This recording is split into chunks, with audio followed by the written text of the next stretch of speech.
দেবার্চনা কিচেনে তোমাদের সবাইকে ওয়েলকাম। তোমরা ভালো আছো? আমিও ভালো আছি। সম্পূর্ণ নিরামিষ রেসিপি করেছি। রেসিপিটা দেখতে গেলে চলো এখন আমার কিচেনে। কড়াই বসিয়ে দিয়েছি। দেখো আমার কড়াইটা লোহার কড়াই, কিন্তু দেখলে তোমরা বুঝতে পারবে না, ঠিক অ্যালুমিনিয়ামের মতো সাদা ধপধপ করছে। তেলটা গরম হয়ে গেছে। এর মধ্যে আমি দিয়ে দিলাম কতগুলো চীনাবাদাম। কাঁচা চীনাবাদাম কিনে এনেছিলাম। এবার সেগুলোকে ভালো করে আমি ভেজে উঠিয়ে রাখবো।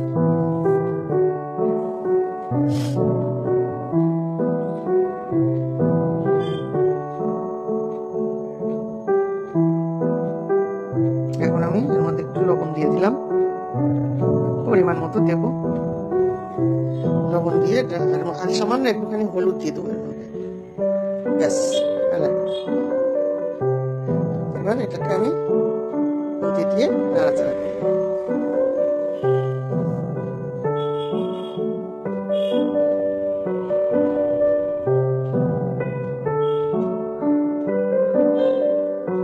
আজকের দিনে অনেকেই উপোস থাকবে, আর যারা কেউ কিছু খাবে হয়তো নিরামিষই বেশি খাবে। আজকে মাছ মাংস অনেকেই খাবে না, তাই আমিও নিরামিষ রান্না করলাম।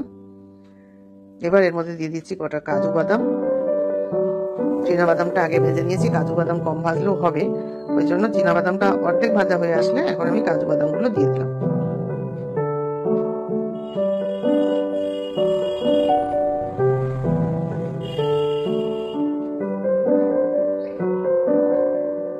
চালটা ভিজিয়ে রেখেছি 750 চাল। 750 চালের মধ্যে এইটুকু বাদাম না দিলে তো হবে না, বলো? বাদামটা একটু মুখে না বাঁধলে ভালো লাগে, খেতে ভালো লাগে না।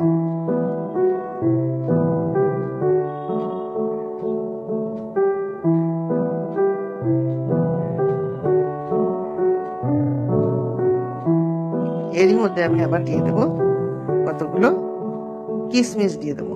দেখতে থাকো তোমরা, আমি এক এক করে দিতে দেবো।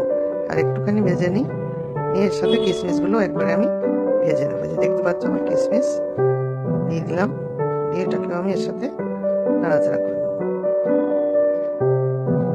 এইগুলো না দিলে পোলাওয়ের কোনো টেস্ট হবে না। তোমরা এর আগে দেখেছো নিশ্চয়ই, আমি ইলিশ পোলাও বানিয়েছি। আজকে বানাচ্ছি সম্পূর্ণ নিরামিষ পোলাও। পোলাও অনেক রকমের রান্না অনেক রকমের করা যায়, শুধু কায়দা করে করতে পারলেই হলো, আর কিছু না। এবারে বাদামগুলোকে তুলে নিয়েছি। আবার এই তেলের মধ্যে কি দেবো দেখো, দিয়ে দিলাম দুটো শুকনো লঙ্কা,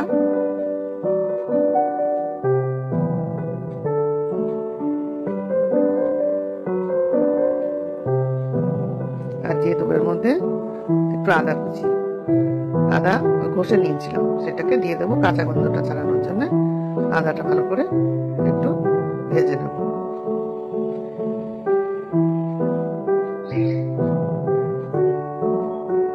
এর মধ্যে দিয়ে দিচ্ছি আমি গুঁড়ো করা গরম মশলা।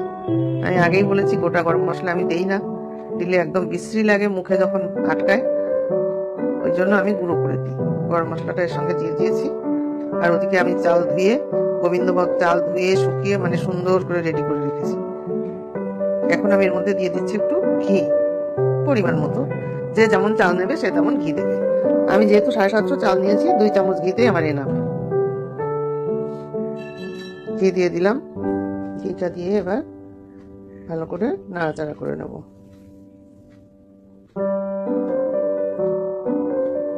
এইবার আমি এর মধ্যে যে ধুয়ে শুকিয়ে রেখেছি সুন্দর করে জল ঝরিয়ে, সেই গোবিন্দভোগ চালটা এখন ঢেলে দিচ্ছি। দেখো কত সুন্দর শুকিয়ে গেছে আমার চালটা। ছড়িয়ে রেখেছিলাম আমি পেপারের পরে, পেপারে সব জলটা সোক করে নিয়েছে। এখন এটাকে সুন্দর করে ভাজবো। গোবিন্দভোগ চালটা খুব সুন্দর, এত সুন্দর একটা স্মেল আসছে, খুব সুন্দর। আজকাল বাজারে গোবিন্দভোগ চালও নকল বেরিয়ে গেছে, কিন্তু আমার এই চালটা খুব সুন্দর চাল। আমরা এই দোকানের চালই খাই 12 মাস।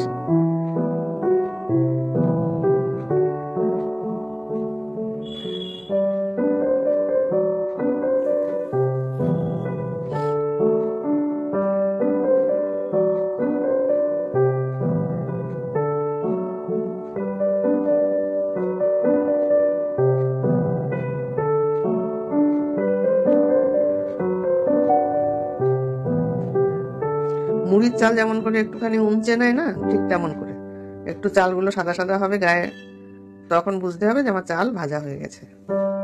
তা নইলে একটার সঙ্গে একটা লেগে ফেনা ভাত হয়ে যাবে। আর তার থেকে আমি আরো কি করি বলো তো, এই চালের মধ্যে আমি দিয়ে দেবো নুন চিনি দিয়ে এটাকে ভেজে নেবো, তাহলে সেই ভাত কখনো গায়ের সাথে লাগবে না। অনেকে পোলাও হয়ে গেলে চিনি দেয় ঘি দেয়, না, একসঙ্গে সব দিয়ে নাড়াচাড়া করতে হবে, তাহলে সেই পোলাও সব থেকে ঝরঝরে হবে, তোমরা জেনে রাখো। এবার আমি অল্প পরিমাণে একটু হলুদ দিয়ে দিলাম, যেহেতু বাসন্তী পোলাও হবে যার জন্য আমি হলুদ দিয়ে দিচ্ছি। আর এর মধ্যে দিয়ে দেবো আমি পরিমাণ মতো চিনি, আর লাগবে না।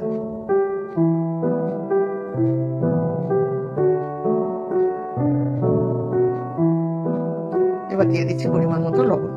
তার মানে আমি সবকিছু এর মধ্যে দিয়ে এবার আবার নাড়াচাড়া করতে থাকবো। আমার এই চালটা একটুও পোলাওয়ের মধ্যে, পোলাওয়ের সাথে গায়ের সাথে একটাও লাগবে না, একদম ঝরঝরে পোলাও হবে। তোমরা এইভাবে টিপস দিয়ে করবে। মিষ্টি পরে দেওয়ার কোনো প্রয়োজন নেই। অনেকে ভাবো যে মিষ্টি দিয়ে দিলে মনে হয় সিদ্ধ হবে না, না, ওটা কোনো ব্যাপারই না। এবার আমার সব বাদাম এগুলো দিয়ে দিলাম, সবই কাজু বাদাম, চীনা বাদাম আর কিশমিশ, এই ভাজাটা এর মধ্যে দিয়ে দিলাম। দিয়ে আর একটু ভালো করে ভেজে নিচ্ছি। এটা রান্না খুব সহজ। এখন আমি এটাকে দিয়ে দেবো প্রেসার কুকারের মধ্যে। দেখো দিয়ে দিয়েছি প্রেসারে, যতটা চাল ছিল ঠিক তার ডবল আমি জল দিয়েছি। এইবার আমি প্রেসার কুকারের ঢাকনাটাকে ঢেকে দিলাম, একটা সিটি দেবো। এতে আমার দুটো সিটি লাগবে না, একটা সিটি দেবো, দিয়ে আর একটা সিটি আসার মতো হলে তখন আমি বন্ধ করে গ্যাসটা বন্ধ করে রেখে দেবো। তারপরে ভাপ সরে গেলে ঢাকনা খুলবো। দেখতে পাচ্ছ সিটি আসার জন্য আমি অপেক্ষা করছি।